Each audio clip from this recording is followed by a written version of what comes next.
Bien, je pense que la régie nous a fait signe de commencer. La captation vidéo commence. Est-ce que vous m'entendez bien déjà? Est-ce que les micros fonctionnent? Parfait. Alors, on est ensemble pendant 1 heure pour évoquer un sujet qui est assez large et qui, objectivement, aurait pu mériter une journée de débat. Présidentielle 2022 et justice économique. Quels enjeux pour la place de Paris? Pour évoquer ce sujet, nous avons les participants suivants. Laure Lavorel, présidente du Cercle Montesquieu. Basile Adair, partenaire chez Auguste Debouzy, qui était également vice-bâtonnier. Romain Gros, député LREM de la première circonscription des Pyrénées-Orientales et accessoirement avocat. Les avocats est une espèce très très répandue au Palais Bourbon pendant des années. Aujourd'hui, c'est un peu plus rare, mais vous maintenez la tradition. Et Paul-Louis Netter, président du tribunal de commerce de Paris, que je vais laisser ouvrir la discussion, peut-être en évoquant un point qui est très important dans la place du droit de Paris, c'est le fait que la France, mine de rien, reste un état de droit, ce qui fait qu'on a quand même un avantage concurrentiel par rapport à d'autres lieux géographiques. Oui, merci. Alors, la France reste un état de droit. C'est assez intéressant comme formulation parce que il est exact que si on regarde la planète, les états de droit ont tendance progressivement à s'éteindre et que de plus en plus, on voit des très grandes puissances qui ne sont plus des états de droit. Je vais prendre un exemple qui s'affiche comme tel d'ailleurs. C'est la Chine. Quand vous lisez la littérature chinoise, on vous explique que finalement l'indépendance de la justice est une erreur occidentale et que en fait la justice est le bras armé du parti et que c'est le parti qui définit les axes d'orientation, les axes d'action du pays. Donc on n'a pas l'indépendance de la justice n'est pas une valeur, la justice est un moyen au service du parti. Et je ne vais pas énumérer l'ensemble des nations qui dans le monde d'aujourd'hui ne sont plus des états de droit, mais disons que ça fait ressortir de façon beaucoup plus positive le fait effectivement d'être un état de droit. Alors nous sommes un état de droit et nous le sommes depuis longtemps. J'ai plaisir à rappeler l'image de Saint-Louis sous son chêne. Alors Saint-Louis sous son chêne, c'est pas seulement un coloriage d'enfant, en réalité, c'est dire quoi? C'est dire que depuis très longtemps, nous accordons de la place au droit, et c'est aussi évoquer ce lieu emblématique de Paris qui est l'île de la Cité où Saint-Louis, effectivement, on peut l'imaginer, rendait effectivement la justice. Quant au chêne, je ne sais pas très bien, je pense qu'il n'existe plus, mais gardons en tête cette image, je pense qu'elle est importante.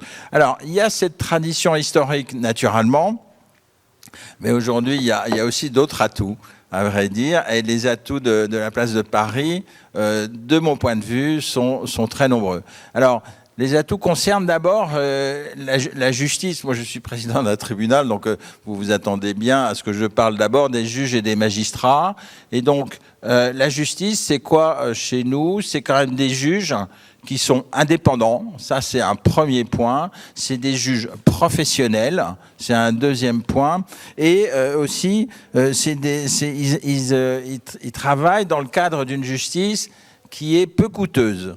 Alors, ça a des avantages, ça a des inconvénients. À ce stade, je mentionne l'avantage que ça a de faire que la justice dans notre pays est une justice globalement peu coûteuse. Mais je pense qu'il serait dommage de s'arrêter uniquement aux magistrats et aux juges.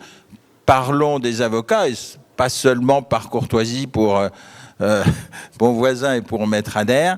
On a un barreau à Paris qui est un barreau tout à fait remarquable, qui comprend d'abord tous les grands cabinets mondiaux et qui est un barreau très largement ouvert vers l'international. Il n'est pas rare de trouver à Paris des avocats qui sont inscrits dans plusieurs barreaux de la planète. Et je pense que c'est un avantage extrêmement important d'avoir dans notre écosystème ce type de barreau. Enfin, Paris, je le rappelle aussi, est une place mondiale d'arbitrage. Vous savez que nous avons la Chambre de commerce internationale. C'était en quelque sorte une suite de la Première Guerre mondiale. Ça s'est fait dans les années 20. Et donc, globalement, ça fait un siècle que Paris est une place d'arbitrage. Et parmi les toutes premières places d'arbitrage du monde. Enfin, il y a, je voudrais pas dire de façon péjorative, mais il y a aussi les autres professions qui gravitent autour, c'est-à-dire les huissiers, les auxiliaires de justice, c'est-à-dire les administrateurs judiciaires, mandataires judiciaires, et puis aussi les universitaires, parce que ils contribuent aussi par leurs commentaires, par la doctrine, effectivement, à faire de Paris une place vivante et une place effectivement de droit. Alors, environnement de très grande qualité. La question aujourd'hui revient à dire comment allons-nous tirer parti de tous ces avantages dans un monde qui a fait du droit aujourd'hui une arme économique et une arme politique. Et nous nous trouvons au surplus dans un monde où la concurrence entre les places de droit est devenue une concurrence extrêmement forte. C'est ça notre contexte aujourd'hui. Nous avons des atouts, mais nous avons des atouts aussi dans un monde qui est devenu très concurrentiel. Et c'est quand même quelque chose de très nouveau. Monsieur Adair, peut-être quelques mots sur ce que vient d'évoquer Monsieur Netter et peut-être sur le Brexit. Londres était pendant plusieurs années notre concurrent, un de nos concurrents en international. Est-ce que le Brexit a eu des retombées positives sur la place de Paris, d'après vous ? D'abord, je ne peux que souscrire à ce que vient de dire le président Netter et lorsqu'il évoque la qualité, le nombre. Nous sommes peut-être le plus grand barreau d'Europe.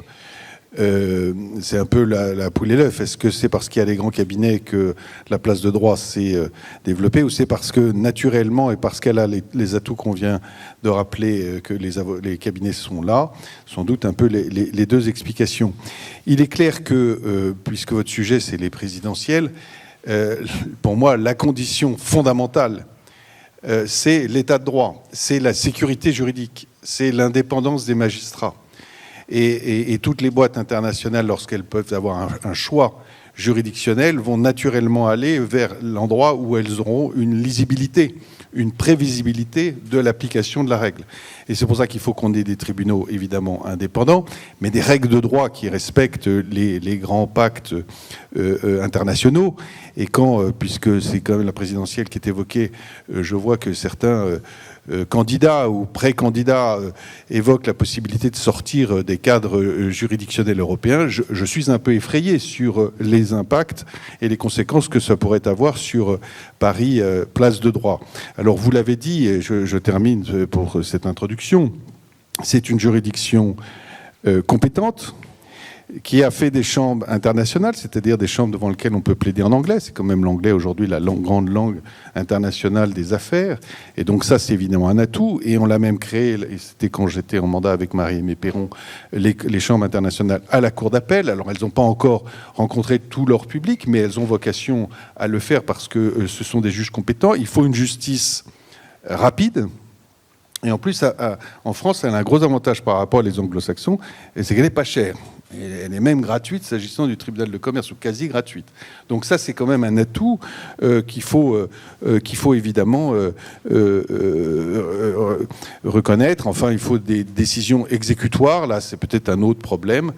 Je pourrais dire peut-être un mot plus tard de l'aspect pénal aussi, avec l'émergence du parquet national financier, mais c'est peut-être pas tout à fait votre question à ce stade. Non, on pourra l'aborder plus tard. Madame Lavorel, est-ce que vous avez certains éléments avancés sur ce sujet ? Oui, alors je souscris également à ce qui a été dit auparavant. Je voudrais simplement rajouter, pour préciser sur le Brexit, la question du Brexit. Alors le Brexit, c'est pas un cas de force majeure, c'est quelque chose de totalement prévisible qui est arrivé avec une certaine un temps qui était finalement pas extrêmement rapide, mais comme un événement dont on est certain du point d'arrivée. Le Brexit, on dit tout et n'importe quoi à propos du Brexit. Il faut savoir que certains traités sont déjà signés avec l'Union européenne, je ne rentre pas du tout dans les détails, d'autres ne le sont pas encore, notamment sur la question des services, de la libre circulation des services, ou de la circulation, non pas libre, mais organisée des services. On ne parle jamais de l'organisation judiciaire, c'est-à-dire des conséquences, tout simplement, pour une entreprise internationale, d'avoir un dossier plaidé à Londres ou en Angleterre, mais admettons à Londres. La principale problématique vraiment pratique que j'y vois, moi, c'est la question de l'exéquatur. Aujourd'hui, c'est pas très clair et pas très défini la manière dont, avec un jugement qui vous donnerait raison, vous pourriez aller exécuter dans le reste de l'Europe. Ça viendra, mais pour l'instant, on est dans un no man's land qui est tout sauf sécurisant pour les entreprises. Et il faut savoir que c'est un sujet qui, bien sûr, est un problème pour les avocats anglais, les barristers, parce que ce sont ceux qui vraiment font la procédure et qu'ils cherchent à tout prix à trouver d'autres services et solutions à vendre, parce qu'il y a d'ores et déjà une chute importante du nombre de cas. Alors les Anglais, ils sont toujours jugés en Angleterre et l'exéquatur n'est pas un sujet, mais pour tous les cas internationaux, la justice qui pourrait être organisée dans un autre pays, que ce soit la France, l'Allemagne ou le Hollande, il est évident que ces dossiers sont partis ou partent de Londres, ça c'est certain. Ce que je voulais simplement dire également, pour rebondir sur la phase préliminaire de notre conversation, avant d'être vraiment dans le sujet, de savoir qu'est-ce qui est un atout aujourd'hui, qu'est-ce qui aide à l'attractivité de la place de Paris et qu'est-ce qui doit s'améliorer, puisqu'on a cette fenêtre de tir des présidentielles. Donc il est temps de faire sa liste de courses. Nous sommes proches de Noël, donc pourquoi pas une lettre, non pas au Père Noël, mais au candidat. Évidemment, aujourd'hui, ce qu'on voit, quelles sont les tendances absolument générales, dans tous les pays du monde d'ailleurs, que ce soit les pays d'état de droit ou ceux qui sont moins, comme la Chine ou autres, la Russie par exemple, on voit une forte poussée de la réglementation. On est, en tout cas de manière très globale, dans le monde entier, le commerce international a eu une période libérale, extrêmement libérale, ce qu'on a appelé la globalisation pour utiliser un terme anglo-saxon et la mondialisation pour utiliser un terme plus français, avec comme soutien matériel, j'allais dire, des règles de droit consensuel. Donc en gros, du droit des contrats internationaux qui permettait aux rédacteurs de s'organiser de la manière dont ils le souhaitaient et en fait aux parties de décider d'inventer leurs propres lois et leur propre gestion de leur partenariat et de commerce international. Tout cela aujourd'hui est fortement bousculé par une poussée forte de réglementation, comme je le disais, dans le monde entier, par secteur d'industrie. C'est pas nouveau, bien entendu, je suis pas du tout en train de dire que c'est quelque chose de nouveau, mais il y a un renforcement certain de ces règles qui vont mettre à mal la tranquillité des parties qui vivaient leurs droits consensuels avec bonheur, liberté et indépendance des différentes cours. Et pour résumer de manière assez pratique, cela signifie que vous pouvez élire le tribunal de commerce de Paris dans un litige international alors que vous êtes une partie allemande et une partie africaine, par exemple, parce que vous êtes confortable d'aller à Paris, ou une partie française et une partie anglaise, et que donc votre litige, si vous le souhaitez en tant que partie, pourra être examiné par un juge français, mais s'il y a un droit impératif en Allemagne, le juge allemand pourra considérer, s'il est saisi, que bien que la loi des parties qui a été choisie soit celle de la France, il se considérera compétent. Ça aussi, ça a toujours existé. C'est pas quelque chose de nouveau, mais comme on a une réglementation, j'allais dire galopante, encore une fois par secteur d'industrie, on peut penser à l'énergie, à la banque, on peut penser à la pharmacie, on peut penser à beaucoup d'autres choses. Il va y avoir, je pense, une espèce de modération dans la volonté des parties d'aller choisir la place de leur litige, puisque quand bien même vous choisissez la place de votre litige, vous aurez toujours le risque de pouvoir aller devant la juridiction compétente. Donc ça, c'est un mouvement général, planétaire, qui trouve ses causes dans la géopolitique, et j'en terminerai par là. Il faut l'avoir, on peut rien en faire d'autre que le subir, simplement il faut l'avoir en tête, et il faut savoir que donc géopolitique dit politique, et que les élections présidentielles en France vont aussi avoir un impact, j'allais dire, sur ces questions-là. Alors justement, en parlant de la présidentielle, je reprends un terme que vous avez utilisé à dessein, liste du Père Noël. Alors le législateur a dans l'atelier certaines choses qui ont été mises en place depuis quelques années, qui peuvent être mises en place. Donc on laisse la parole à monsieur le député. Merci Lucas de m'introduire de cette façon-là dans l'atelier du Papa Noël. Donc c'est très intéressant pour nous tous. Ça met la barre haut quand même. Et surtout, ça prouve que le pouvoir politique existe encore et peut agir. Contrairement à ce que pensent certains. Quoi qu'il en coûte, voilà, comme le dit Paul Louis.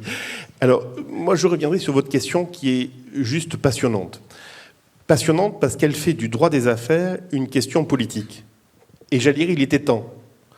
Il était temps. Alors, pourquoi il était temps? C'est qu'on en parle tous, on considère ça comme une évidence, mais moi qui connais un peu les deux mondes, le monde politique et le monde des affaires, je peux vous dire que dans le monde politique, on n'est pas certain que la compétitivité d'un pays passe par le droit des affaires. On est toujours à la recherche de mécanismes subventionnels, on parlait du quoi qu'il en coûte ou d'autres mécanismes, mais rares sont les politiques qui vont vous dire que le droit des affaires est un outil, un des fondamentaux essentiels de la compétitivité d'un pays. Et on sait que c'est un des éléments fondamentaux. Surtout dans des pays matures, où au fond on ne va pas vendre, on ne va pas devenir l'atelier du monde par une baisse suffisamment massive des cotisations sociales à horizon de 10 ans. On pourrait le souhaiter, on pourrait en rêver, ça n'arrivera pas. Bon, donc ça veut dire que le droit des affaires est un des éléments essentiels de notre compétitivité. Et regardez le paradoxe dans lequel nous sommes, c'est que ce débat, c'est un débat d'experts, passionnant, mais le politique, ça n'est pas emparé. Bah si vous êtes là. Je suis le seul. C'est-à-dire que dès qu'il y a un seul politique, c'est pas le politique qui s'en empare. Il faudrait qu'il y ait un débat. Il faudrait qu'il y ait des contradicteurs, il faudrait qu'il y ait un sujet. Bon, alors, tant mieux, je suis là, c'est qu'il y a un progrès et d'autres vont arriver et je suis sûr que ce sujet deviendra un sujet de débat avec votre question posée comme prémisse de cette longue marche dialectique autour du droit des affaires. Et alors, j'en reviens à mon sujet, moi qui est une de mes marottes. C'est que le droit des affaires, on sait que c'est un élément de compétitivité. On voit les politiques s'en mêler très très peu. Et pourtant, on sait qu'on en a besoin. Et quand on regarde la gouvernance, parlons de gouvernance un peu du droit des affaires, eh bien, on voit une chancellerie où il y a une compétence juridiquement en matière de droit des affaires, mais il n'y a pas forcément les personnes en nombre suffisant pour le faire, même si la compétence de ces personnes est exemplaire ou exceptionnelle. Bon. Et du côté de Bercy, où il y aurait la compétence humaine, naturelle, l'économie, eh bien, il n'y a pas la compétence juridiquement. Et donc, vous vous retrouvez dans un angle mort du côté de l'exécutif, où finalement, le droit des affaires, dont on sait qu'il est un élément essentiel de la compétitivité de notre pays, n'est traité véritablement par personne, ou du moins par quelques personnes, mais pas de manière prioritaire. Bon. Donc, premier point, celui-ci. Petite parenthèse, est-ce que vous pensez que c'est lié à notre, on va dire, à notre historique de pays colbertiste, en fait ? Un peu, vous avez raison. Alors c'est lié à notre historique de pays colbertiste et moi qui suis très atlantiste, aussi à une focalisation vers les systèmes anglo-saxons qui est une focalisation qui peut être très intéressante. Sauf que les pays anglo-saxons, les pays de common law, et vous veniez de le dire plus généralement dans les 30 dernières années qu'on vient de connaître, sont des pays où le contrat fait le droit, essentiellement, si je caricature bien entendu. On est un pays de droit romano-germanique où le droit est fait d'abord par la norme. Bon, et notre difficulté, c'est qu'on a regardé avec les yeux de Chimène le modèle du common law et on s'est dit, ben, il n'y a pas de nécessité absolue de parler du droit des affaires en permanence du côté de la gouvernance. Parce que regardez ce que font les Anglais ou ce que font les Américains, ben, il n'y a pas un ministère en charge du droit des affaires en tant que tel, parce que les partis s'organisent en tant que tel. Sauf que nous, on a besoin de normes. Et on le voit aujourd'hui. C'est-à-dire que le président Netter le disait fort justement, si on fait un point sur ce qui fonctionne, si on sort du discours habituel du French bashing, eh bien on se rend compte qu'on a un système sophistiqué qui répond à plein de sujets avec une stabilité, avec une solidité, avec une efficacité incontestée pour beaucoup d'acteurs que vous connaissez, que vous fréquentez très souvent et très régulièrement. Premier point. Mais on voit qu'il y a besoin de réglages fins, de fine-tuning un peu partout, sur des tas de sujets qui sont, certes, pour certains très importants, pour d'autres un peu moins importants, mais on voit que ces sujets-là ne sont pas traités. Pour quelle raison ? Bien parce que dans la gouvernance, finalement, il n'y a pas tellement de pilotage de la norme en la matière. Donc, je pense, pour en revenir à votre question, le premier point que l'on doit se poser, c'est l'intérêt du droit des affaires dans la compétitivité du pays. La réponse est oui, 1000 fois oui, on vient tous de le dire à la tribune. La deuxième question, est-ce qu'il y a un besoin de traiter ce sujet-là par une gouvernance qui soit un pilotage véritable ? La réponse, moi, me semble-t-il, est oui. Alors, il ne s'agit pas que ce pilotage vienne changer le droit des affaires tous les 2 jours. Il faut une doctrine de droit des affaires, du pilotage du droit des affaires dans notre pays. Ça veut dire peut-être la stabilité de la norme, son efficacité, la non-remise en cause parfois de certains piliers, dont la justice indépendante et la justice, notamment économique, indépendante et peu coûteuse, mais peut-être des moyens aussi à mettre en face de ces éléments-là. Bref, il nous faut constituer une doctrine du futur du droit des affaires, parce que cet élément-là, il est fondamental, et qu'on ne peut pas simplement se laisser aller aux évolutions des partis, aux volontés des partis, même si c'est l'élément essentiel pour le libéral que je suis, mais néanmoins, la norme, elle est là, et elle dicte une grande partie de sa conduite à la France. aux acteurs économiques français. Et j'en terminerai par là pour cette introduction. Je pense que le moment... Alors, le Brexit, vous le disiez, chère madame, vous avez raison, il était prévisible, on s'y avançait peu à peu et inexorablement. Sauf qu'aujourd'hui, il crée une opportunité, macroéconomiquement. Il crée l'opportunité de faire de Paris une place encore plus attractive sur le plan juridique. Sauf qu'il va falloir qu'on se réveille tous un peu ensemble, que vous réveillez tous les acteurs. Pourquoi ? Parce que les Hollandais ne vont pas nous attendre. Ils ne nous ont déjà pas entendus du tout. Donc, je parle des Hollandais, mais je suis sûr que d'autres pays, d'autres places intéressantes sur le plan juridique. Mais la place hollandaise, elle est quand même réputée pour sa souplesse, pour son efficacité. Donc, aujourd'hui, je pense qu'on a un vrai sujet, et c'est pour ça que votre question, elle est essentielle dans notre développement économique, dans notre futur économique. On a un vrai sujet de pilotage de l'avenir de notre droit des affaires et de notre économie, finalement, sur l'aspect régulation. Et donc, cet aspect-là, il faut qu'on arrive à le réfléchir ensemble, dans le contenu et dans le pilote. Est-ce que vous pensez qu'une administration qui nommerait, alors la question s'adresse à tous, mais une sorte de monsieur attractivité qui prendrait des compétences Place Vendôme, qui prendrait des compétences Quai d'Orsay, ce serait efficace ou pas ? Peut-être je laisserai d'abord, parce qu'on en discute beaucoup avec le président, mais à mes yeux, oui. À mes yeux, alors c'est pas vous dire un monsieur ou une madame simplement attractivité, c'est se dire qu'on est capable de rendre visible un des éléments essentiels de notre politique économique. Il ne viendrait à personne, à l'esprit de personne, de nous dire qu'on ne va pas mettre un ministre en charge de la fiscalité. Qui, dans la salle, nous dirait « Mais non, il n'y a pas besoin de ministre de la fiscalité, parce que les acteurs économiques, ils ne regardent jamais la fiscalité quand ils ça dans un pays. Personne ne dirait cette bêtise, là, dans cette salle. » Eh bien, pourtant, pour les acteurs économiques, pour les acteurs politiques, on continue à penser une bêtise qui est aussi grande que celle que je viens de vous énoncer, se dire qu'il n'y a pas de pilote pour le droit des affaires. Et donc la réponse est oui, il nous faut un pilotage. Et ce pilotage, vous l'avez résumé, il va chercher à la chancellerie, il va chercher à Bercy, et finalement il est entre ces deux mondes. Et il doit rendre compte au Parlement, et il doit se dire aussi, en fonction de la doctrine universitaire, des éléments qui sont aussi apportés par les juridictions, comment on doit faire évoluer ce droit avec ce fine-tuning. Je pense que ce fine-tuning, il est essentiel sur plein de sujets. On pourrait en parler des heures, mais il y a plein de sujets sur lesquels... Alors, on fait confiance à la sagesse du juge, et on a raison, sauf qu'il y a des choix qui doivent être politiques, qui doivent être affirmés. On parlera tout à l'heure, j'espère, de la gestion de faits. La gestion de faits, en la laissant... finalement arbitré uniquement par la justice et par la Cour de cassation en particulier avec l'arrêt Worms, bien sûr que c'est une façon extrêmement prudentielle de voir ce concept. Sauf que si vous prenez aujourd'hui, allez, on va prendre un sujet, moi qui m'est cher, le restructuring. Pourquoi n'y a-t-il pas de fonds de retournement en France ? Alors, pour plein de raisons, je focalise, je caricature, mais un des éléments, c'est que si vous faites rentrer un fonds de retournement dans une entreprise qu'il faut retourner, vous croyez que le fonds de retournement, il va dire « Ah non, là je ne fais pas ces gestions de faits ». Le fonds de retournement, ils vont se retrousser les manches, ils vont y aller, ils vont secouer, et c'est pour ça qu'on les attend là, dans l'entreprise. On les attend comme apporteurs de capital, mais apporteurs également de compétences.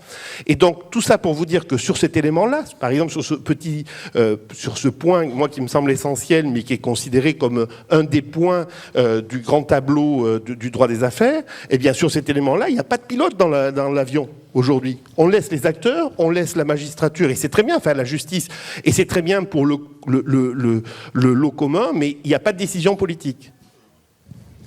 Monsieur Netter ? Moi, j'adhère complètement à ça. Effectivement, quand on parle d'attractivité de la place, etc., en réalité, vous avez trois grands acteurs dans ce domaine-là. Vous avez d'abord Bercy. Bercy, il est intéressé par quoi ? Pour l'essentiel, c'est Choose France, c'est-à-dire amener de l'activité dans notre pays. Et pour l'essentiel, c'est ça. Vous avez Vendôme, c'est-à-dire le ministère de la Justice. Lui, il est intéressé par la norme de droit, il dit, voilà, c'est bien. Et puis, on s'intéresse à l'international, dit-il, parce que, regardez, on a des magistrats de liaison. Sauf que quand vous discutez avec les magistrats de liaison, qui sont dans les ambassades, pas toutes les ambassades, mais la plupart des grandes ambassades, les magistrats de liaison, pour l'essentiel, ils font du pénal. C'est-à-dire l'enfant qui a été enlevé, le criminel qu'il faut rapatrier, etc., etc. Et l'économie, ça ne les intéresse pas beaucoup. D'une façon générale, d'ailleurs, l'économie, ça n'intéresse pas trop les magistrats. Ça, c'est une question un peu plus large. Et puis le troisième acteur, c'est le Quai d'Orsay.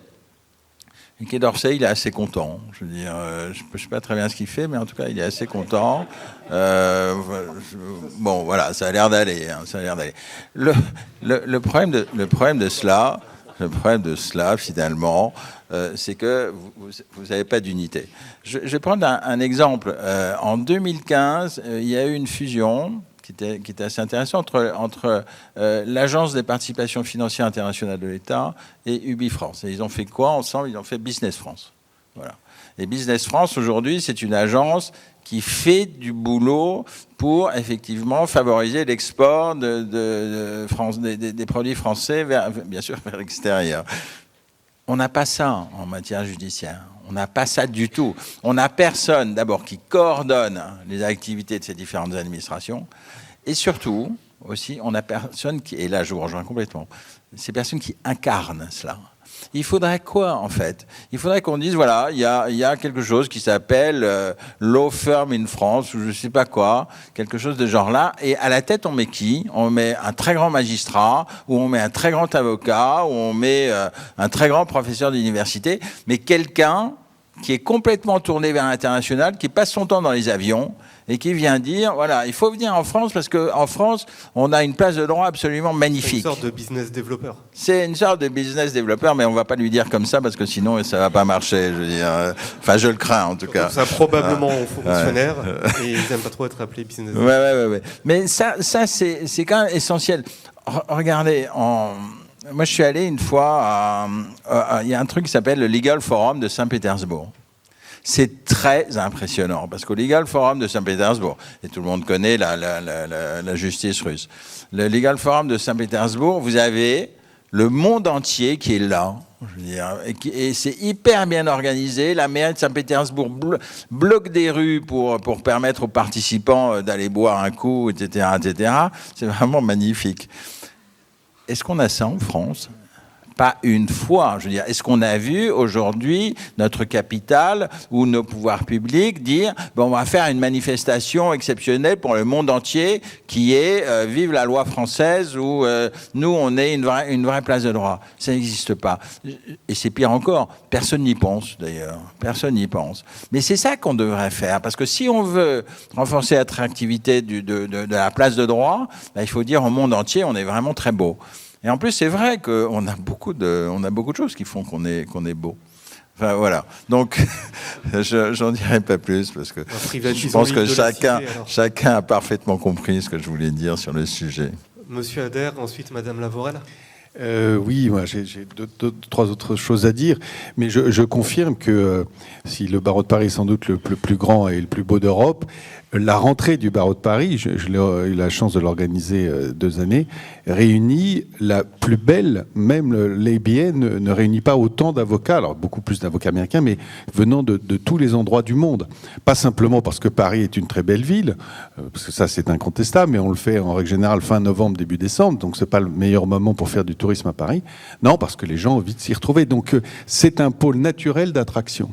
Mais pour ça, je vais revenir sur ma marotte, c'est l'état de droit. L'état de droit, c'est le procès équitable. Le procès équitable, c'est un avocat qui a la plénitude de ses attributions. Et monsieur le député, je suis très content que vous soyez là parce que vous allez avoir un débat prochainement qui nous préoccupe au plus haut point. Et qui vous préoccupe d'ailleurs comme avocat. Forcément, vous n'avez pas oublié que vous étiez avocat. Et ce qu'on demande à un avocat, c'est-à-dire une confidence parfaite de tout ce que lui confie son client lorsqu'il a des inquiétudes sur l'application de la règle de droit, sur ce qu'il peut faire, pas faire, et qu'on envisage tous les scénarios possibles. Ça ne peut pas être autrement dans la relation qu'un avocat a avec ses clients, que ce soit des entreprises ou que ce soit des particuliers.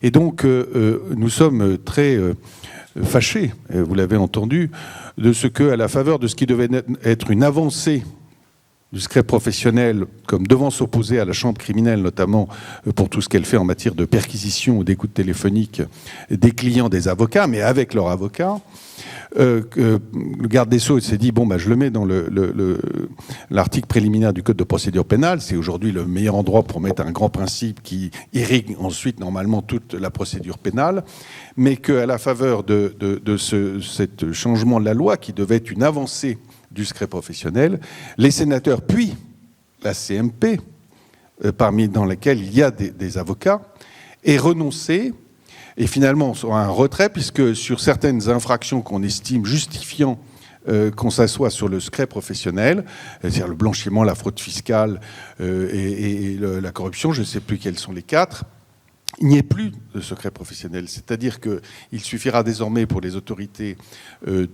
d'ouvrir sur ces chefs-là pour pouvoir aller saisir tout ce qu'un avocat a pu dire à son client lorsqu'il s'interrogeait légitimement sur la portée et l'application d'une règle de droit. Donc pour nous, c'est une vraie préoccupation. Je vais terminer là-dessus parce que je vais aller au bout de la préoccupation de notre rencontre, c'est-à-dire les conséquences économiques.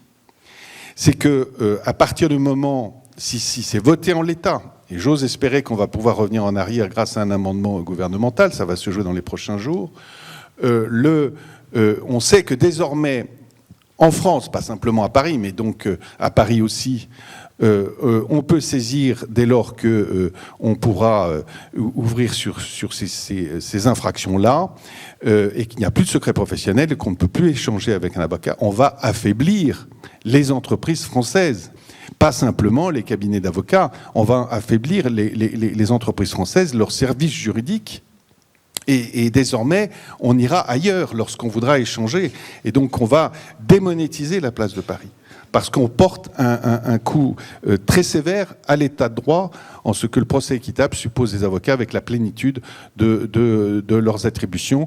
Je le redis à cette occasion, le secret professionnel, c'est pas un attribut de l'avocat, c'est une obligation pour l'avocat. Une obligation, alors là, elle est sévèrement réprimée lorsque on ose confier ce qu'on nous a dit au bout de 2 minutes de conversation, et que c'est un droit des justiciables, des entreprises comme des particuliers, mais qui doit aussi s'opposer aux autorités publiques et judiciaires qui ont fait un lobbying terrible. Et vous dites, ça doit se faire entre Vendôme et non, c'est Bercy qui a eu le dernier mot, comme souvent c'est Bercy qui a eu le dernier mot, et notre pauvre garde des Sceaux est obligé de manger sa cravate parce qu'il s'est rendu compte que dans les arbitrages qui ont été faits au-dessus, il n'a rien pu dire, ce qui est pour nous une énorme déception alors que c'est un avocat qui se trouve pour une fois place Vendôme, et que... il en résulte, si vous voulez, je ne sais plus par quoi je voulais terminer, mais au regard des enjeux présidentiels, c'est même avant la présidence, que votre parti, qui décide quand même comment la règle doit être votée, puisqu'elle a le dernier mot, ne perd pas la boussole démocratique, sinon ça sera un appauvrissement considérable des entreprises et de la vie économique française. Si vous me permettez juste de rebondir, parce que je pense qu'on est dans un des cœurs du sujet que vous avez soulevé, qui est juste fondamental. À titre personnel, parce que je suis à la fois pas membre de la commission des lois, je suis membre de la commission des finances, et c'est surtout un amendement sénatorial, je vous le rappelle, vous l'avez fort justement dit, et de l'Union centriste. Alors je suis un centriste de cœur depuis longtemps, bien avant la création de LREM, sauf que c'est pas du tout LREM qui l'a porté. Bon. Et c'est la majorité sénatoriale, je me permets de vous le rappeler, oui, je suis au courant de tout ça, mais c'est quand même vous qui avez le dernier mot. Non, enfin, c'est nous, c'est la CMP, et dans la CMP, c'est un peu plus... Enfin, je suis pas là pour ergoter, mais donc je vais m'exprimer à titre extrêmement personnel, mais pour vous dire que j'adhère. Bon, et je pousse pour vous, et je pousse pour nous, parce que clairement, et je vais revenir sur votre raisonnement qui m'intéresse énormément sur un principe plus général. Bon, parce que votre question, elle est générale et elle nous permet peut-être, cette question-là, c'est une étude de cas considérablement importante pour justifier et incarner le besoin que nous avons d'un pilotage lucide sur le droit des affaires. Vous voyez, quand vous avez dit, c'est pas simplement pour les cabinets d'avocats, mais ne serait-ce utile que pour les cabinets d'avocats français, ce serait déjà une bonne chose. Vous savez, les Américains ne se gênent pas, ou les Anglais ne se gênent pas pour avoir une politique favorable à leur firme. Parce qu'ils considèrent qu'avoir des grandes firmes d'avocats sur le plan international, c'est une question politique. C'est une question de rayonnement de leur pays, de rayonnement de leurs droits. Aujourd'hui, alors vous êtes dans un cabinet qui a su afficher ce rayonnement, cette volonté de rayonnement international, mais finalement, vous êtes une des rares exceptions sur la place française si on prend le pays dans toute sa globalité. Et nous, notre pays, on doit aussi se dire, tout à l'heure, j'ai assisté à une table ronde sur la politique industrielle et le droit de la concurrence, et bien dans un des aspects de notre politique industrielle, il faut regarder également l'attractivité pour le métier d'avocat de notre place parisienne. Premier point. Deuxième point, vous avez raison sur votre analyse, mais ne serait-ce que en se disant, mais si un acteur international... Excusez-moi, je vous coupe juste parce que j'ai oublié la dernière idée, parce que ce qui était sous-jacent dans le combat qu'a fait le PNF au sein de Bercy, où ils sont très influents, c'est l'idée que les avocats étaient nécessairement les complices des fraudeurs. Bien sûr. Et donc ça, au-delà de tout ce que c'est insupportable et faux, Mais oui. mais c'est pour venir pallier le manque. C'est pour ça que excusez-moi, je profite de ça parce que je serais très heureux d'avoir votre réaction à ce sujet. Le manque de moyens donnés à la justice économique dans notre pays. C'est très peu de brigades, c'est très peu de moyens. Alors peut-être que l'AMF s'est développée avec le temps, que l'autorité de la concurrence est en train de faire ses preuves, notamment contre les GAFA, etc. Mais s'agissant de la justice économique judiciaire, elle est très embryonnaire. Et c'est pas parce qu'on n'a pas les moyens de trouver autrement les preuves pour mettre en quelqu'un en accusation qu'on peut aller se servir chez un cabinet d'avocats. C'est pas possible. C'est ça, vous avez raison, confrère. Enfin, j'adhère à ce que vous dites. Vous savez, moi j'avais deux spécialités où j'ai deux marottes en tant qu'avocat, c'est le droit des entreprises en difficulté d'une part et le droit fiscal d'autre part, et en particulier le contentieux fiscal. Et quand j'entends des idioties parfois, parce qu'un client a besoin d'être défendu. Si vous disiez sur un meurtrier ou un présumé plutôt, quelqu'un qui est attrait dans une affaire de meurtre, et on dirait mais l'avocat doit révéler tous les secrets alors qu'il est là pour défendre, on créerait à l'infamie. Bon, que se passe-t-il ? Et je suis très intéressé par cette discussion pour la prolonger un peu plus loin. Bien sûr, après on parlera de moyens de lobbying, parce que c'est pas un gros mot de se dire il faut peser. Et je suis pas sûr que ce soit que Bercy. Moi, j'ai essayé de creuser le sujet le jour même, parce que j'ai croisé un sénateur qui est un des artisans qui est un de nos confrères, un des artisans de cet amendement, et je ne suis pas sûr que ce soit que Bercy. Pourquoi ça n'est pas que Bercy ? Et c'est là où nous devons tous nous méfier. C'est qu'il y a un climat général qui n'est pas forcément réceptif à ce qu'on vient de se dire. Et il faut qu'on convainque, il faut qu'on affiche nos couleurs. On ne peut plus rester caché en se disant les gens comprendront que les affaires doivent se traiter discrètement. Il faut qu'on soit capable d'exposer pourquoi on a besoin d'agir d'une façon ou d'une autre. Premier point. Et je le vois en droit fiscal, on a fait reculer le secret fiscal de manière hallucinante et ahurissante de la part de l'avocat. Mais fragilisant qui ? À la fois l'avocat, les cabinets français, indéniablement, mais également les contribuables. Parce que le droit à se défendre, c'est un droit important. Je termine par là, juste sur cet élément-là, parce que je voudrais, pardonnez-moi d'être trop bavard, mais ce que vous nous dites est très intéressant sur deux points, pour en terminer par là. Le premier point, c'est qu'on a besoin aujourd'hui de se dire qui va décider ? Vous me dites Bercy, on n'en sait trop rien. C'est Bercy, c'est un magma. Bercy, le PNF, moi on me dit c'est le parquet financier, le garde des Sceaux me dit c'est le PNF. D'autres me disent c'est le sénateur que je croise, qui est un sénateur de ma région, que j'essaye de convaincre, et qui est un de nos confrères. C'est qu'en fait, personne n'est vraiment fier de cette histoire, mais pour autant, elle ne change pas. Quand même... Non, mais c'est important d'analyser le dispositif, parce qu'on ne peut pas juste se dire, on voudrait, parce qu'on peut le faire, peut-être essayer de le faire passer. D'abord, c'est pas sûr que ça fonctionne, mais surtout, si on n'en tire pas des conséquences en se disant, mais non, comment on fait pour pas que ça se reproduise ? Eh bien, ça se reproduira beaucoup plus. Parce que des ONG qui vont venir nous expliquer que nous sommes des méchants parce qu'on défend des entrepreneurs, croyez-moi qu'elles sont pas prêtes de s'arrêter de travailler contre nous, contre l'économie. Parce que moi, je pense qu'elles travaillent contre l'économie au bout d'un moment. Il faut se le dire aussi. Bon, premier point. Et deuxième point, et j'en termine par là, elles incarnent pleinement la fragilité du pilotage. C'est-à-dire que vous me dites le garde des Sceaux a mangé sa cravate. C'est pas tellement qu'il ait mangé sa cravate, c'est que sans ce dispositif-là, au Sénat, il n'y a pas eu quelqu'un, et comme le disait Paul-Louis tout à l'heure, qui se disent l'essentiel, ok, le pénal c'est très important, mais le droit des affaires, on a un ministre ou un secrétaire d'État qui va venir et qui va défendre et qui va dire pourquoi on a besoin de ces éléments-là. On va avoir des gens qui seront sensibilisés sur cette question-là, de l'aspect stratégique du droit des affaires. Aujourd'hui, en dehors de ce cénacle et de quelques cénacles d'experts, aller dire à un endroit le droit des affaires est un des aspects stratégiques de notre économie, de notre politique économique, eh bien on sera peu entendu, malheureusement. Madame Lavorel, à vous. Non, mais moi je suis enchantée d'être au milieu de ce dialogue. Là, vous étiez prise entre deux qui feux. Qui me nourrit. Et oui, et vous parlez de l'entreprise, bien sûr, et l'entreprise dans tout ça. L'entreprise, c'est le client, en effet. C'est le client des avocats, c'est aussi le client interne des directions juridiques. Alors, il est vrai que en France, on a pas seulement une mauvaise culture du droit des affaires, mais une mauvaise culture de l'économie. On connaît mal les entreprises et on a toujours l'impression que dans chaque chef d'entreprise, il y a un délinquant qui sommeille. C'est quand même insupportable. Et à l'inverse, dans les entreprises, on a quand même souvent, une mauvaise culture juridique. Donc, on est très loin, très loin du schéma auquel vous aspirez, mais qui est à mon sens évidemment positif.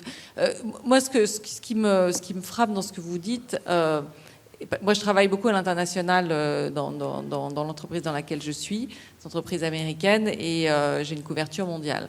Et les débats qui sont en France en ce moment, celui-là même que vous venez d'avoir et qui est éminemment intéressant, me semble assez surréaliste parce qu'on est en sens inverse complet de la plupart des pays, quels qu'ils soient, même ceux qu'on considère pas tout à fait des parfaits bons élèves. Et pourquoi ? Parce que, en fait, quand vous lisez des auteurs français comme Antoine Garapon, qui a beaucoup réfléchi sur ces sujets-là et qui a fait pas mal de droits comparés, on assiste, parce que c'est justement la poussée réglementaire dont je parlais, donc les besoins de compliance dans les entreprises, on assiste à quoi aujourd'hui ? On assiste tout simplement à ce qu'on appelle l'émergence de l'enquête collaborative. L'enquête collaborative, c'est un concept qui a, je crois d'ailleurs, été plus ou moins formulé, en tout cas en français, par Antoine Garapon, qui consiste à dire, et on le vit depuis 20 ans en France avec la CNIL, qui consiste à dire, parce qu'il n'y a pas de moyens justement dans la justice, et parce que le droit des affaires, le droit pénal des affaires, pour 80% de ces délits, est un droit un droit qui est constitué d'infractions qui ne possèdent pas d'éléments intentionnels, l'élément intentionnel étant la réalisation des faits eux-mêmes, on assiste donc à un nombre important d'infractions qui sont commises sans volonté réelle de les commettre. Et donc, tout l'aspect, j'allais dire, la spirale positive du droit collaboratif, que ça soit dans la prévention ou que ça soit dans l'enquête, c'est de dire, dans les entreprises, il faut des auxiliaires de justice, des directeurs juridiques aidés par des cabinets d'avocats qui en fait assainissent les pratiques. C'est quand même fou qu'en France, on préfère, et là quand je dis on, c'est de nouveau Bercy, le PNF, qui on veut, j'en sais rien, mais les autorités aussi, parlons de l'AFA, parlons d'autres autorités, on préfère avoir à son tableau de chasse le plus de délinquants pris la main dans le sac que d'essayer de réduire le nombre d'infractions qui, encore une fois, ne sont pas commises nécessairement de manière intentionnelle. On parle là, finalement, de ce qui est la prévention. Et la prévention ne peut pas s'organiser en entreprise sans le secret de nos avocats qui nous assistent, mais également, je le dis, sans le secret des directions juridiques qui doivent œuvrer dans l'ombre et en cachette. Ça n'a absolument aucun sens. Et alors pourquoi est-ce qu'on est en sens inverse ? La France, on était déjà très en retard, mais là ce qui est quand même extraordinaire, c'est qu'on part dans le sens inverse, c'est-à-dire qu'on n'est pas en train de rattraper nos retards, mais de tourner le dos définitivement à la modernité. C'est quand on parlait des États-Unis. Aux États-Unis, on le sait, la plupart des enquêtes sont collaboratives. C'est-à-dire que le département de justice, DOJ, fait extrêmement peu de perquisitions. C'est très rare les perquisitions aux États-Unis. Le DOJ travaille beaucoup plus sur réquisition, c'est-à-dire qu'il demande aux entreprises la fourniture de documents que les entreprises fournissent, avec le legal privilege qui peut faire l'objet d'une discussion devant un juge que je qualifierais juge du siège, si entre procureur et partie, il y a une conversation sur est-ce que c'est couvert par le secret professionnel ou pas. Bon, ça, c'est comme ça que ça se passe. Donc déjà, la collaboration. En 2018, les procureurs avaient pris l'habitude, pour faire avancer plus vite leurs enquêtes, eux aussi peut-être pas assez nombreux, même si plus de moyens qu'en France, de pousser les parties sur la levée du secret professionnel, qu'il soit dans l'entreprise ou chez les avocats, et en donnant des crédits de collaboration, ce qu'on appelait les crédits de collaboration. C'est-à-dire que si les entreprises acceptaient de révéler des pièces qui étaient soumises au secret, elles gagnaient des points, et dans la négociation d'un deal avec les autorités américaines, elles avaient plus de chances de succès ou des sanctions moins fortes. Eh bien, l'année dernière, en 2020, il a été mis fin à ces pratiques parce qu'il a été considéré que le droit au secret, qu'il soit celui des avocats, parce que c'est la même chose, donc celui des juristes, que le droit de secret était un droit inviolable, qu'il était l'élément fondamental, de la justice américaine et de la démocratie, et que personne ne pouvait déroger, ni même un procureur donner envie à une partie de le lever. Donc c'est juste pour vous dire, ça date de juillet 2020, c'est les guidelines qui ont été émises en 2020, qui ne sont pas publiques, mais que tout le monde connaît quand même, qui ont été émises aux États-Unis. Donc on a, et c'est pas pour se comparer, c'est vrai qu'on est différents, on n'est pas dans le même système, rien n'est commun. Mais tout de même, on ne peut que constater qu'on est dans cette poussée de justice collaborative, de prévention d'infractions, de volonté d'assainir la manière, on va dire tout simplement les pays et de faire baisser le taux de corruption. Il faut quand même savoir qu'en France, on est 23e mondial, on est classé 23e mondial au classement de Forency. Donc on n'est pas bon alors qu'on croit qu'on est bon. Donc on devrait peut-être regarder ce qui se passe ailleurs, parce que là je parle des États-Unis, mais on sait qu'en Europe, la quasi-totalité, on pense à nos amis italiens par exemple, mais la quasi-totalité des pays ont le secret dans les directions juridiques. En France, on ne l'a déjà pas, mais maintenant, on attaque celui de nos conseils. Donc, il est temps pour les entreprises d'aller faire, c'est mon inquiétude, c'est pas du tout mon souhait, d'aller prendre des décisions de compliance importantes dans des pays où elles sont plus protégées. Et là, on est à l'inverse de ce qu'on parle, c'est-à-dire l'attractivité. Juste petite question, est-ce que vous pensez qu'un statut vraiment d'avocat en entreprise, ça permet justement de mieux protéger sauf si l'avocat n'est plus un avocat. Alors dans ce cas-là, effectivement, il n'y a plus personne. Mais évidemment que le service qui est demandé à un service juridique, pardonnez-moi, alors je parle à votre place, mais à une direction juridique, c'est exactement la même nature que ce qu'on demande à un avocat. Quand on est une petite société, un particulier, on s'adresse directement à l'avocat. Lorsqu'on a la chance d'avoir souvent d'ailleurs d'anciens avocats au sein des directions juridiques, on s'adresse à eux, on pose les mêmes questions légitimes. Est-ce que j'ai le droit de faire, pas faire? Et il ne faut pas que la réponse qui est donnée, attendez, il y a un risque, devienne l'élément d'accusation fondamentale, comme on le voit dans les affaires de fraude fiscale, parce qu'on va se servir chez les avocats fiscalistes, et on dit, vous ne pouvez pas ignorer que c'était faux, et l'élément de bonne foi ne pouvez pas soulever, parce que votre conseil avait dit, ça peut être constitutif d'abus de droit. Circuler, il n'y a rien à voir, et vous serez forcément condamné. C'est quand même le monde à l'envers. Et c'est un affaiblissement de la place de Paris, de la place française. Les entreprises sont affaiblies parce qu'elles n'ont plus, elles n'ont pas en leur sein ce qu'elles devraient avoir depuis longtemps. Et nous sommes au barreau de Paris favorables depuis, on l'a voté depuis moins d'une dizaine d'années à l'avocat en entreprise. Plus on sera nombreux, plus on se reconnaîtra. On est les mêmes. Alors, on aura un petit problème d'indépendance qui sera un peu différent, mais sinon, on fait exactement le même métier. Il n'y a aucune raison qu'on ne soit pas à l'extérieur comme à l'intérieur, comme c'est dans quasiment tous les autres pays européens. Mais surtout avec le secret professionnel, parce que sinon, on ne sert plus à rien, franchement. Moi, juste pour rebondir sur un élément et qui m'a beaucoup intéressé, Laure, sur l'élément de comparaison. Alors, je fais référence à mes souvenirs de droit fiscal, et si vous voulez, je ne suis pas persuadé que le mouvement soit uniquement français, malheureusement. Allez vous dire, j'aurais souhaité que ça ne soit que gaulois, le mouvement. Ça n'est pas le cas si je prends le droit fiscal, qui est un peu préfigurateur de ce qui se passe sur beaucoup d'autres aspects. C'est d'Axis, oui. Et c'est pas qu'Axis, c'est le droit américain. Parce qu'allez vous manger un contrôle fiscal aux États-Unis, c'est-à-dire que c'est de la compliance, sauf qu'à un moment donné, et on rentre dans des choses un peu rugueuses. Bon, et c'est surtout, j'allais vous dire, et c'est là où il faut qu'on soit lucide, les yeux ouverts là-dessus. C'est surtout des opinions publiques parfois. Moi, je vais prendre référence sur un autre sujet que le droit fiscal, et un sujet dont on a beaucoup parlé avec Paul Louis, le droit des entreprises en difficulté. Vous avez un élément, la sanction, l'action en comblement de passif pour l'entrepreneur dont l'entreprise a fondu les plombs. Bon. Bien, vous avez un article du Code de commerce qui dit que le juge peut condamner à tout ou partie l'entrepreneur au comblement de passif.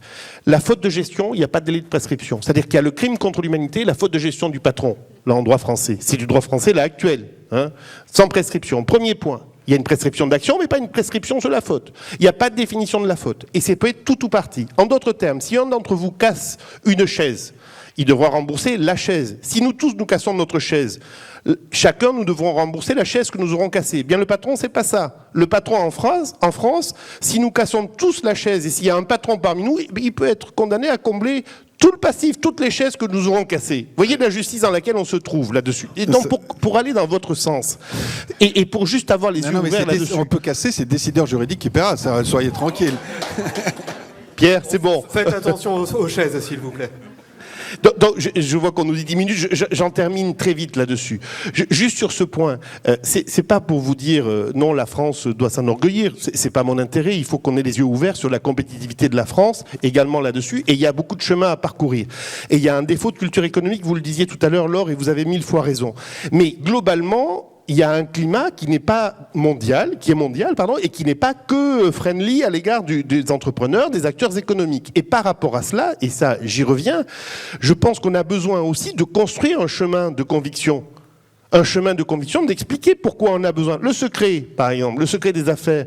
Regardez, en droit fiscal, moi j'étais éberlué de voir certains débats, et quand on disait simplement en commission, mais attention, par exemple, sur l'abus de droit, l'article 64A, L64A du LPF, qui dit il peut y avoir abus de droit si l'acte est essentiellement à but fiscal, pas exclusivement, essentiellement, c'est-à-dire laissant la main au juge ou à l'administration en disant au fait, vous l'avez fait peut-être surtout à but fiscal, et là on vous redresse, c'est 100% des pénalités, vous imaginez, et vous avez un risque pénal derrière.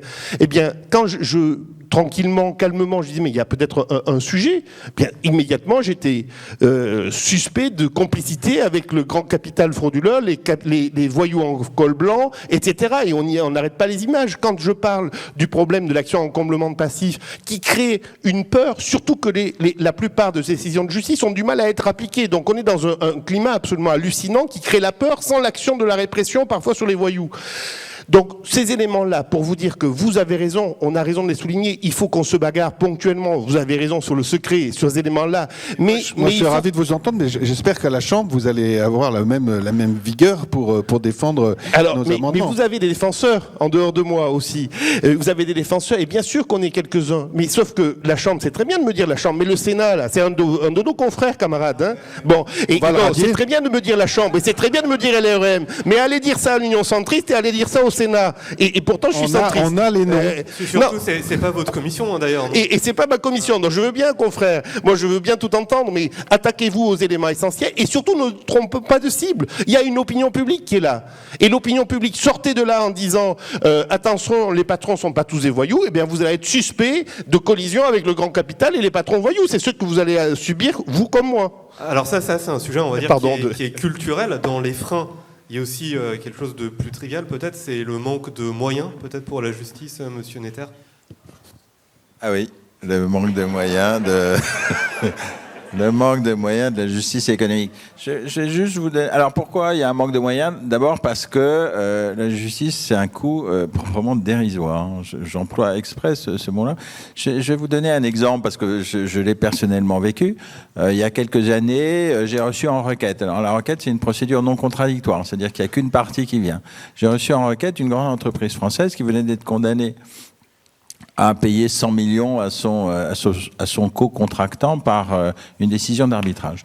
Et ils viennent me dire, ah oui, c'est 100 millions, mais en fait, en face, il peut le toucher 2 fois, donc ça, c'est pas bien. Donc, ce qu'on vous demande, c'est séquestrer la somme. Bon, ça m'a un peu surpris, je les ai écoutés. Finalement, j'accepte de séquestrer la somme. Donc, je prends une ordonnance où je dis, voilà, j'accepte que la société séquestre 100 millions d'euros, évidemment, avec les dépôts de consignation, parce que ça se fait que là. Et vous imaginez... Alors, donc ça, c'est le premier acte, c'est la requête. Vous imaginez bien que, en face, c'est un pays. Vous imaginez bien que le pays qui reçoit l'ordonnance, qui s'attendait à recevoir 100 millions et qui reçoit une ordonnance en disant non, c'est juste un bulletin de séquestre, c'était pas tout à fait ce qu'il souhaitait. Donc, il y a une deuxième procédure qui s'appelle un référé où on demande la rétractation de mon ordonnance. Alors ça, c'est une procédure très contradictoire. Et donc, j'ai une audience où j'écoute les 2 avocats qui sont pas évidemment des avocats du coin de la rue, puisque quand même un État souverain, une très grande entreprise, etc. Et je décide finalement, mais ça c'est anecdotique, je décide de conserver le séquestre. Donc l'enjeu c'est ça, l'enjeu c'est 100 millions. Maintenant je vais vous donner les frais. Alors, il y avait le coût d'une requête. Le coût d'une requête présentée au guichet, c'est 11,28 € quand même, s'il vous plaît. Et le coût de l'ordonnance de référé, c'est 46,34 €. Donc le total pour ces 2 audiences, ça fait 57,62 €. Voilà. Alors, c'est vrai, quand je dis c'est dérisoire, je veux dire, ça l'est vraiment. Et c'est probablement ce qui explique aussi la pauvreté de la justice économique. Moi, si je veux aller à l'étranger pour aller assister à un congrès, il faut que je demande soit à la chancellerie, soit au premier président de la cour d'appel. Et généralement, ils me disent qu'ils n'ont plus d'argent. Bon, c'est dommage, c'est comme ça. Si je veux faire un site internet, parce que j'ai une chambre de commerciale internationale, si je veux faire un site internet avec la tête de mes juges, leur CV, etc., je suis obligé de me faire subventionner par quelqu'un de généreux, qui en l'occurrence est la Caisse des dépôts, pour que je puisse avoir un site internet à peu près correctement. Je suis une juridiction de 180 juges. Je suis aussi un pygmée budgétaire. Voilà.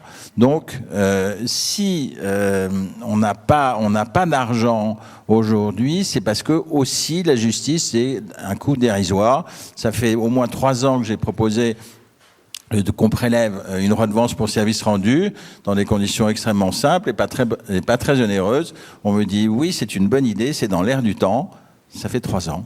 Voilà, Est-ce que j'en je suis là. voudrais intervenir, Paul-Louis, pour abonder dans ton sens et donner l'avis des entreprises. Évidemment qu'on est effaré d'entendre ça. Quand on a une pratique internationale, je peux dire que malheureusement, ça n'est même pas un élément d'attractivité, c'est le contraire.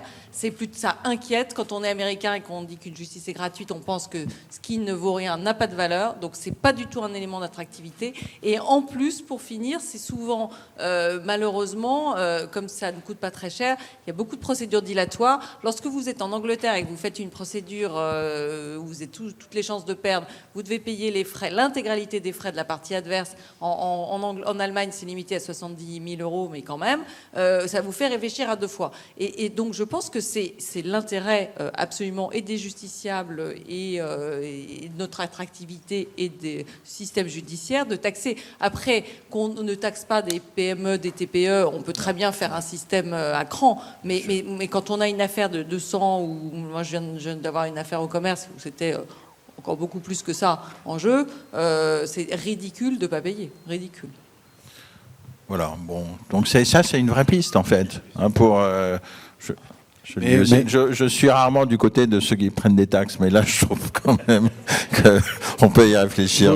Oui, prendre des taxes, mais le budget global de la justice, on dépense par habitant français moitié moins que les Anglais, 3 fois moins que les Suisses. On dépense à peu près comme, alors c'est rien de désagréable vis-à-vis d'eux, des Moldaves ou les Serbes. Donc, et encore, on met les prisons dans le budget de la justice qui font pas eux. Donc, lorsqu'on compare, c'est normal qu'on n'ait pas assez de juges, pas assez d'enquêteurs, pas assez de moyens, qu'ils soient obligés d'emporter les dossiers chez eux pour les travailler. Tout ça, c'est absolument indigne. Mais ça date pas, malheureusement pas d'aujourd'hui. C'est depuis la fin de la Deuxième Guerre mondiale. On a totalement déprécié la Commission des finances. Et donc, aujourd'hui, on a un énorme retard à rattraper. Et en plus de ça, quand on regarde les débats publics, on observe les crédits qu'il faut débloquer en priorité pour la justice, c'est toujours, souvent, en tout cas, c'est souvent de la justice pénale. La justice économique, je ne sais pas si vous êtes d'accord, Monsieur Gros, mais c'est la grande oubliée. C'est ça. Mais c'est exactement ce qu'on se dit depuis tout à l'heure sur la nécessité d'avoir du pilotage, une visibilité, une incarnation. On a besoin aujourd'hui de drainer là aussi des moyens pour la justice économique. Et après, c'est ce que vous disiez à juste titre, c'est-à-dire depuis 1945, on déraisonne complètement. Le coût de la justice par habitant est absolument hallucinant quand on le compare à nos grands partenaires. Et c'est un problème, et j'y reviens. On paye mal nos juges. C'est indigne de savoir que maintenant, à Paris, ils peuvent plus se loger à Paris. Ils sont obligés de... Et c'est le problème de l'état de droit que vous évoquez tout à l'heure comme votre marotte, et vous avez raison, et on le partage. On partage cette marotte parce qu'elle est nécessaire au fonctionnement de notre société, de notre économie, de ces éléments-là. Et donc, oui, il y a une sous-dotation de la justice qui est dramatique dans notre pays depuis 1945 et qui s'est confirmée. Alors, les choses, on essaye de les corriger, mais malheureusement, on revient de tellement loin et puis on intègre le budget des prisons avec d'autres problématiques dans le sujet, donc on est dans un magma difficile. Je vois que le temps nous est compté. J'ai une dernière mini-question pour Monsieur Gros. Encore ? Oui, désolé, mais là, elle me vient à l'esprit, c'est est-ce que vous et d'autres collègues juristes évangélisez vos collègues à l'Assemblée nationale ou au Sénat sur ce sujet ? Évangéliser, je sais pas. Moi, je suis en train de créer un groupe de travail parce que j'ai du mal à dire évangéliser spontanément comme ça. Bon, parlementaire sceptique et un peu gallocentrique, donc j'ai du mal là. Mais voilà. Persuader, convaincre. Non, ce qui est sûr, c'est qu'on est en train de constituer un groupe de travail avec d'autres collègues, d'autres groupes parlementaires et du mien, qui sont parfois certains avocats également, et puis des gens issus de l'université, issus de direction juridique et du métier d'avocat et de commissaire aux comptes également, pour réfléchir à ces problématiques-là. Parce qu'il nous faut aussi pas oublier le fond. C'est-à-dire je reparle de ma gestion de fait, de l'action en comblement passif. Il faut aussi réfléchir à ces questions-là. On a besoin aujourd'hui, c'est-à-dire que le droit des affaires globalement, et vous l'avez tous dit de manière bien plus experte que moi, que je parviendrai à le dire, le droit des affaires tel qu'il se constitue aujourd'hui en France, il est solide, il répond à des problématiques complexes, il est sophistiqué, il permet de véritablement constituer un outil intéressant, sauf qu'il y a quelques sujets sur lesquels il faut être capable de le faire évoluer. Et ces quelques sujets, eh bien, aujourd'hui, il manque un pilote dans l'avion parce que précisément les moyens, parce que précisément la visibilité et la prise de conscience. C'est qu'aujourd'hui, comme on le disait tout à l'heure sur le secret, on a un besoin majeur de prise de conscience. Donc votre idée, votre question en conclusion de ce séminaire, elle est fabuleusement importante et bravo d'avoir posé cette question. Maintenant, il faut que tous on aille claironner sur cette prise de conscience. Et ça n'est pas simple parce que l'opinion publique, spontanément, elle n'est pas réceptive. D'abord par défaut, parfois, de culture économique, mais aussi parce qu'il faut être conscient que les ventes ne sont pas forcément hyper porteurs sur ces... Quand on sort les drapeaux en disant on veut protéger les acteurs économiques.